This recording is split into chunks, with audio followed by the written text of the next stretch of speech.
Assalamualaikum warahmatullahi wabarakatuh. Saya akan menjelaskan tentang sumber literatur. Terlebih dahulu saya akan menjelaskan dulu apa itu literatur. Jadi literatur itu dapat diartikan sebagai sumber atau acuan yang digunakan dalam berbagai macam aktivitas di dunia pendidikan ataupun aktivitas lainnya. Literatur juga dapat diartikan sebagai rujukan yang digunakan untuk mendapatkan informasi. Dan literatur juga berupa buku ataupun berbagai macam tulisan lainnya. Pada dasarnya literatur ini dapat dibedakan berdasarkan beberapa kategori. Yang pertama itu menurut lokasi penempatan koleksinya. Yang kedua itu menurut tingkat kedalaman analisisnya, dan yang ketiga itu menurut sifatnya. Jenis literatur menurut koleksi penempatan koleksinya itu yang pertama seperti koleksi umum. Di literatur koleksi umum ini merupakan literatur yang terdiri dari berbagai macam buku yang dibuat untuk tingkat pembaca dewasa.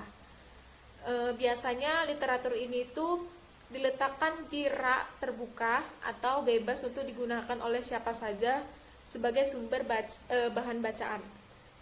Beberapa contohnya itu seperti buku populer yang membahas tentang budidaya tanaman, serial komik, novel, dan lain-lain.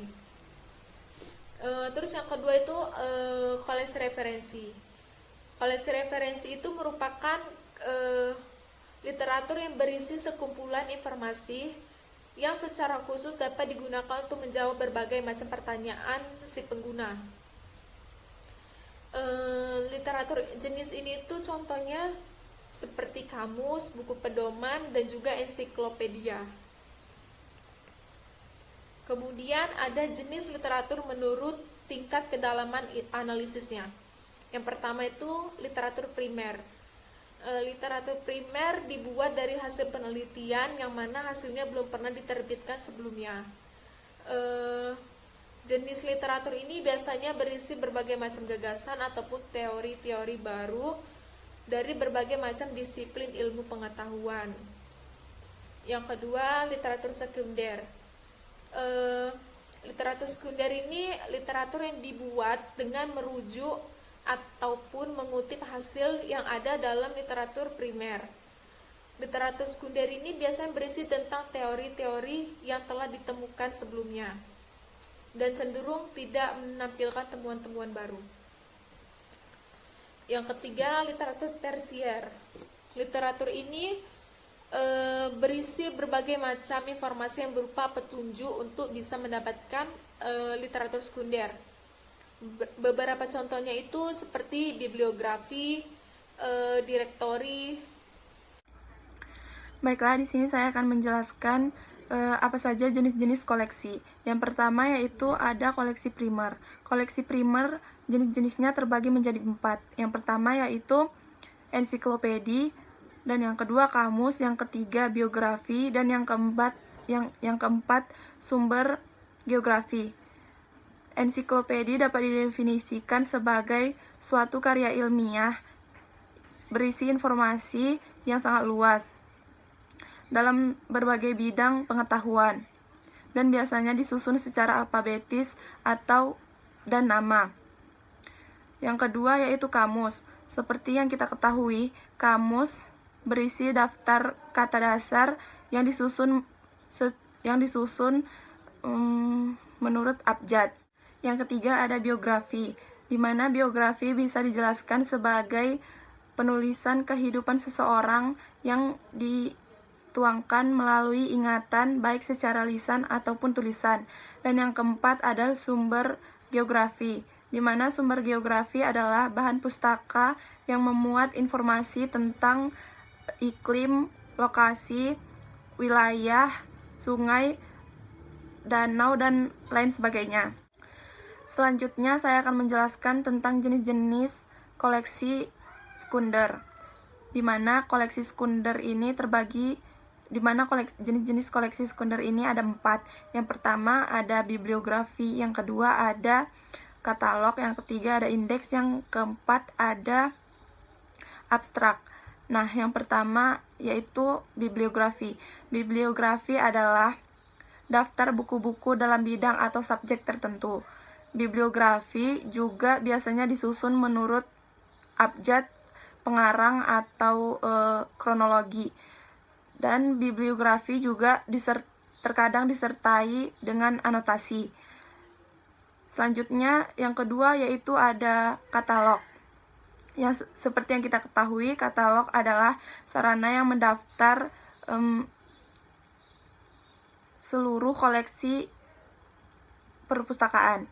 Dan yang ketiga yaitu ada indeks. Indeks adalah sarana fisik yang mengacu ke bagian koleksi dokumen. Yang keempat ada abstrak, di mana abstrak bisa didefinisikan sebagai suatu terbitan berseri yang di dalamnya itu mencakup sari dari karangan tersebut.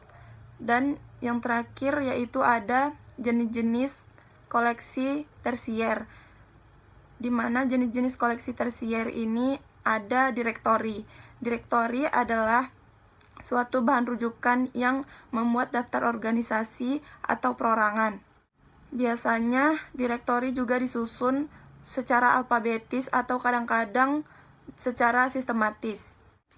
Dan selanjutnya saya akan menjelaskan tentang jenis literatur menurut sifatnya, di mana jenis literatur menurut sifatnya terbagi 3, yaitu yang pertama ada dokumen tekstual. Yang dimaksud dengan dokumen tekstual adalah literatur yang berisi berbagai macam teks yang dapat dibaca oleh penggunanya. Dan yang kedua ada dokumen non-tekstual, di mana dokumen non-tekstual merupakan literatur yang berisi tentang informasi yang tertuang dalam bentuk selain teks. Contohnya itu seperti video, gambar, rekaman, dan lain-lain. Dan yang ketiga ada dokumen campuran.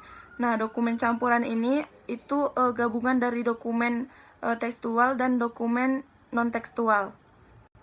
Dan di sini saya akan menjelaskan tentang sumber-sumber informasi perpustakaan, di mana Sulistyo Basuki mengatakan bahwa ada beberapa hal yang harus ditelusuri si pengakses untuk mengakses sumber-sumber informasi dalam suatu perpustakaan. Yang pertama yaitu mengungkapkan keinginan yang menyangkut subjek, waktu yang diperlukan, jenis dokumen, dan informasi yang diinginkan. Yang kedua ada memutuskan sumber yang akan digunakan.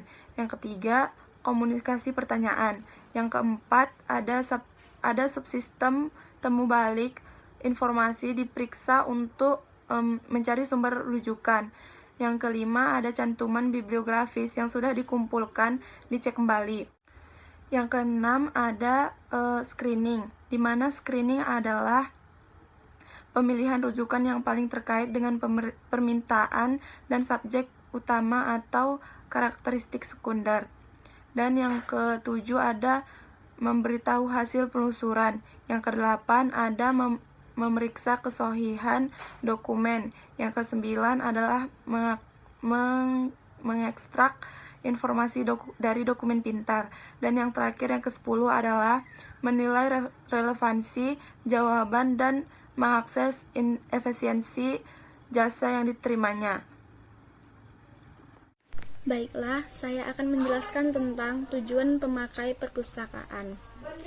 Tujuan utama diadakan kegiatan pendidikan pengguna perpustakaan adalah untuk memperkenalkan ke pemakai bahwa perpustakaan adalah suatu sistem yang di dalamnya terdapat koleksi dan informasi lainnya. Menurut Rahayu Ningsih, ada bermacam-macam tujuan yang hendak dicapainya, di antaranya yang pertama, agar pemakai menggunakan perpustakaan secara efektif dan efisien. Yang kedua, agar pemakai dapat menggunakan sumber-sumber literatur dan dapat menemukan informasi yang relevan dengan masalah yang dihadapi. Yang ketiga, memberikan pengertian kepada mahasiswa akan tersedianya informasi di perpustakaan dalam bentuk tercetak atau tidak. Yang keempat, memperkenalkan kepada mahasiswa jenis-jenis dan ciri-cirinya. Yang kelima, memberikan latihan atau petunjuk dalam menggunakan perpustakaan dan sumber-sumber informasi. Yang keenam, pengembangan minat baca pemakainya. Sekian dari saya. Kenyataannya yang demikian menyedihkan. Mereka harus diberi arahan, diberikan petunjuk tentang bagaimana memanfaatkan berbagai fasilitas yang ada di perpustakaan.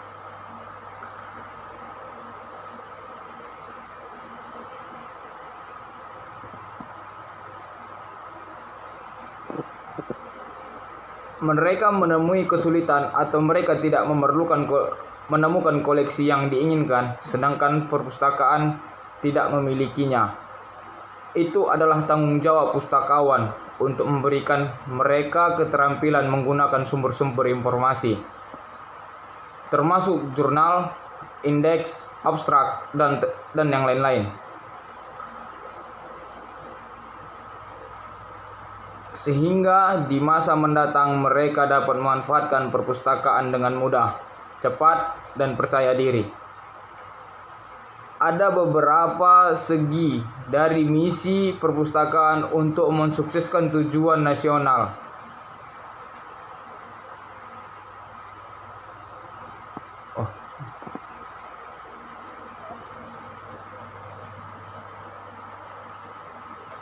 Inilah salah satu segi di misi perpustakaan untuk turut mensukseskan tujuan pendidikan nasional. Ada beberapa tingkatan dalam pelaksanaan pendidikan pemakai, yaitu 1. Tingkatan orientasi, yang kedua pendidikan pemakai pada tingkatan tertentu, yang ketiga pendidikan pemakai pada tingkatan pasca sarjana, dan poin keempat pendidikan pemakai melalui homepage. Adapun materi yang diberikan dalam pendidikan pemakai antara lain, di poin pertama itu sistem layanan, di poin kedua sistem keanggotaan, dan di poin ketiga itu pengolahan, poin keempat peraturan dan tata tertib perpustakaan, poin kelima akses informasi atau temu balik, yang poin keenam, poin terakhir adalah sarana temu kembali informasi pendidikan pemakai, bukan mengajari tentang penguasaan materi informasi yang terkandung dalam kemasan informasi, tetapi dalam rangka memberikan pengantar tentang bagaimana menemukan sumber informasi dengan mudah dan cepat menurut sistem yang digunakan perpustakaan sebagai suatu standar pengolahan. Baiklah, sampai sini materi yang saya jelaskan. Selanjutnya saya kembalikan pada moderator. Baiklah, saya melanjutkan. Pentingnya pendidikan pemakai. Pengguna perpustakaan dapat dikatakan sebagai orang yang berhubungan dengan perpustakaan baik secara langsung maupun tidak langsung dalam hubungannya dengan mencari kebutuhan informasi. Seperti pendapat Sulistyo Basuki tahun 1992, memberi pengertian pengguna adalah orang yang ditemuinya tak kala orang tersebut memerlukan dokumen primer atau menghendaki penelusuran bibliografi. Pada sistem yang memiliki pangkalan data elektronik, pengguna adalah orang yang menelusur pangkalan data tersebut. Kalau kita lihat ataupun mengacu dengan pendapat yang di atas, maka pengguna perpustakaan perguruan tinggi adalah siapa saja yang berhubungan dan memerlukan perpustakaan. Dalam hal ini adalah mahasiswa sebagai konsumen informasi, staf pengajar sebagai konsumen, juga produsen informasi, dan para pemegang keputusan atau administrator di lingkungan perguruan tinggi yang juga sebagai konsumen dan produsen informasi. Pengguna perpustakaan, terutama mahasiswa dan tenaga pengajar baru, sering belum mengenal perpustakaan. Mereka tidak tahu letak koleksi, bagaimana cara menggunakannya, dan layanan-layanan apa saja yang tersedia di perpustakaan. Bahkan pernah penulis menjumpai seorang mahasiswa yang tampaknya angkatan lama belum tahu apa itu katalog. Melihat kenyataannya yang demikian menyedihkan. Mereka harus diberi arahan, diberikan petunjuk tentang bagaimana memanfaatkan berbagai fasilitas yang ada di perpustakaan.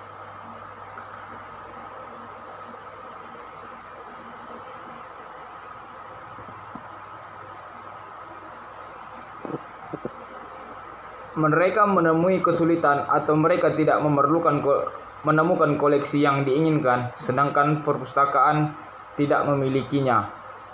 Itu adalah tanggung jawab pustakawan untuk memberikan mereka keterampilan menggunakan sumber-sumber informasi, termasuk jurnal, indeks, abstrak, dan yang lain-lain.